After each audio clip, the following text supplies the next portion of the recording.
Welcome to the podcast.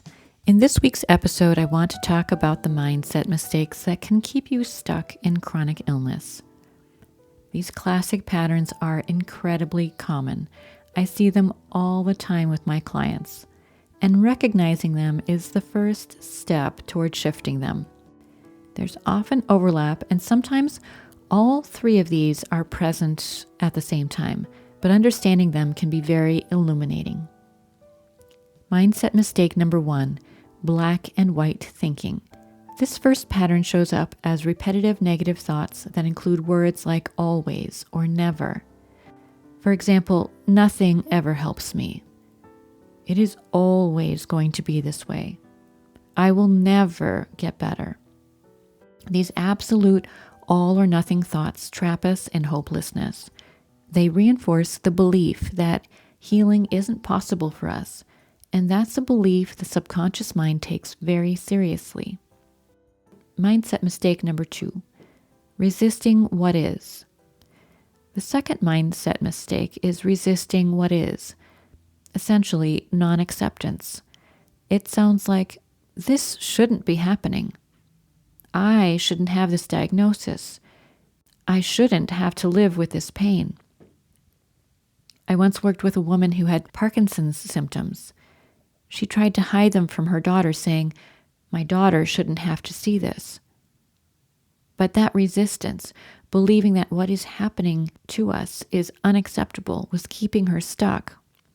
When we resist what's real, when we resist what is happening for us, we are fighting our own experience, which only adds stress and suffering. Mindset mistake number 3, preoccupation with fear and powerlessness. The third mindset mistake is being caught in fear, feeling trapped or powerless about things we can't control. This could be your health, your finances, the environment, or even the state of the world. When your mind is preoccupied with fear or fearful thoughts, you are signaling to your subconscious that you are under threat. Why are all these ways of thinking so detrimental for us? Why do they keep us stuck in chronic illness? I want you to understand that the common denominator here is just feeling powerless, helpless, and hopeless. When you understand how the subconscious mind works and how it is designed to protect us, you understand that your subconscious mind is constantly surveilling everything going on, both externally and internally. This includes our own thoughts and emotions. When the subconscious mind assesses that we are under threat, it invokes the stress response. This is hardwired into us. The stress response, otherwise known as the fight, flight, freeze response, puts us into a certain physiological mode. And in this mode, we are gearing up to escape from a threat, an enemy, a risk.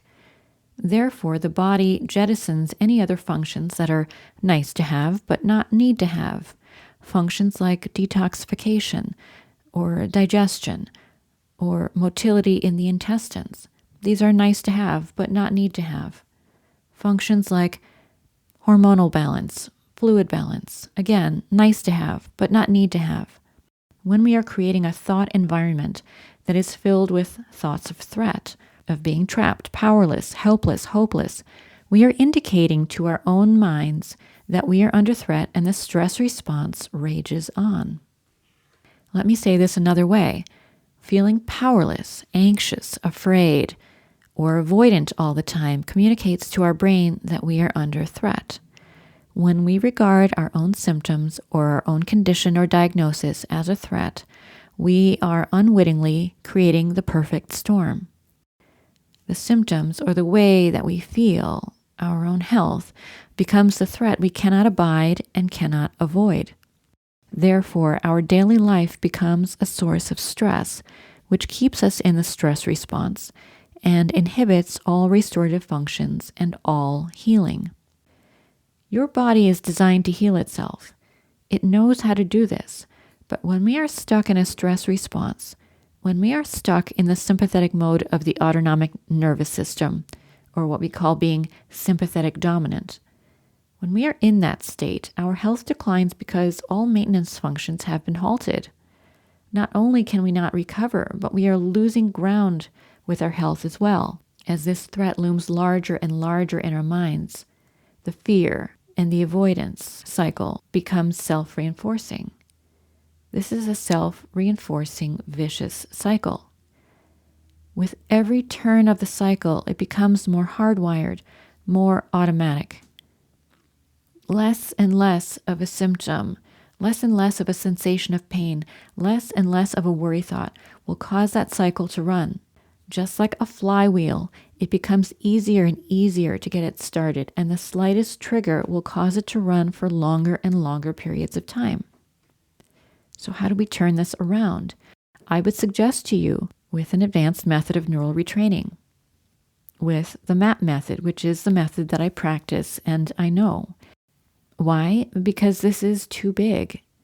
And for many of us who have been dealing with chronic illness for years, and maybe even for decades, this is too big and too entrenched a pattern to turn around on your own. We have to learn to see our symptoms, our condition, or our situation in a new way. We have to stop the vicious cycle and begin to create a virtuous cycle. This involves disempowering the negative beliefs. This involves replacing fear and anxiety with acceptance and compassion. This involves allowing whatever is to be as it is. It involves learning to exist peacefully with what is happening to you and around you. Part of disempowering the negative beliefs is understanding where they come from. And that is something that we can do in one or more sessions. This can be a fascinating process because, as I have said in previous episodes, the way you are reacting to whatever that situation is that you are ruminating over, whether it's your health, the environment, relationship issues, money issues, or whatever, the way that you feel about that is ringing a bell to other situations in your life, and maybe multiple situations where you have felt the same way. This is very hard to uncover on your own, and it can take too much time, but we can start to uncover this by working with your subconscious mind, even in one MAP session. For example, I had a client recently who came in with negative beliefs. She'd been dealing with health issues for a number of years, and she said the negative thoughts that go through her mind from the moment she wakes up is, this is never going to end. I will never get better. I can't fix this. It all felt very true to her. I said, okay, perfect subject. Let's work on that. As we uncovered things, just one layer at a time, she realized there were many situations in her life where she had felt the same way. She realized this was a pattern with slight variations, but a pattern that had been playing over and over again in her life. Finally, she got to a place where she recognized the childhood experiences that probably created and reinforced this pattern from age 3 on. The thoughts there were, I am not safe and there's no way out. Also, there's no way to get to what I want. That was a real eye-opener for her. She had never connected these dots before. And as we neutralize all of these experiences, the negative thoughts start to feel less true. And then we can start to change these thoughts. We can replace them with much more supportive and hopeful thoughts. And that can be the beginning of setting the stage for healing. If you see yourself in this pattern and you would like some help, I would love to see you in a session. You would be surprised at what we can uncover and what we can change in even just 3 sessions. If you are ready to take the next step, I recommend joining me for one of our free events, one of our affordable group sessions, or in a free consultation over the phone. I hope that what I've shared in this episode gives you a fresh perspective on why addressing these classic mindset mistakes is such an important step in healing from chronic illness. Remember, it is not always about finding the next supplement, treatment, or protocol. Sometimes the most powerful shift happens when you change your emotional and mental landscape. If you are curious about experiencing MAP for yourself, I recommend starting with 3 sessions. This is often enough to help release the feelings of hopelessness and stuckness that keep you from moving forward, and sometimes even 1 session can bring a surprising amount of relief. If you like what you are hearing, please listen again and remember to follow us and leave a review on iTunes or your favorite podcast app. Check out our free courses about retraining the brain for chronic illness at mapforhealth.us, or schedule a free consultation or an introductory session at tcneuralretraining.com.